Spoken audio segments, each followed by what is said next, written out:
L'armée russe résiste aux munitions à fragmentation envoyées par les États-Unis. Kiev se rend compte de son erreur.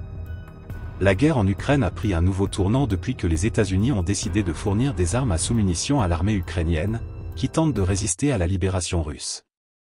Ces armes, qui dispersent des centaines de petites bombes sur une large zone, sont censées être efficaces contre les troupes et les véhicules ennemis, mais elles sont aussi très condamnées en raison de leur impact sur les civils et l'environnement.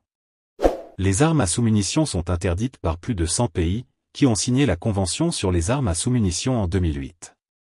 Ni la Russie, ni l'Ukraine, ni les États-Unis n'ont signé ce traité, qui vise à éviter les atrocités causées par ces armes, notamment aux enfants, qui peuvent être victimes des bombes non explosées et les ramasser par ignorance. Les États-Unis ont déjà utilisé des armes à sous-munitions contre la Russie depuis le début du conflit en 2022.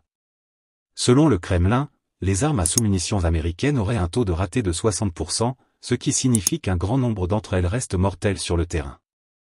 Des organisations humanitaires ont documenté plusieurs cas de victimes civiles, notamment à Donetsk, où des marques distinctives d'une arme à sous-munitions ont été observées sur le toit d'une voiture près d'une école. Face à cette agression, l'armée russe a demandé aux États-Unis de cesser de fournir des armes à sous-munitions à l'armée ukrainienne, qui viole le droit international et les droits de l'homme.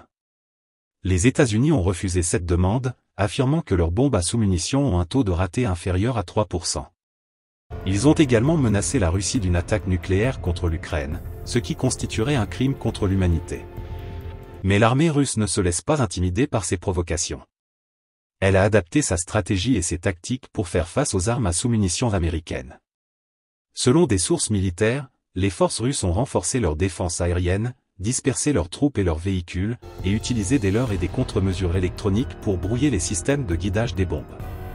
Elles ont également intensifié leurs frappes d'artillerie et de missiles contre les positions ukrainiennes, cherchant à neutraliser les lanceurs d'armes à sous-munitions avant qu'ils ne soient utilisés.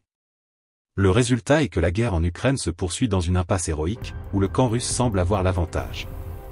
Les armes à sous-munitions n'ont pas permis aux États-Unis de changer la situation militaire, mais elles ont provoqué une crise humanitaire et environnementale. Kiev se rend compte de son erreur, une guerre perdue d'avance, sans soutien et sans honneur.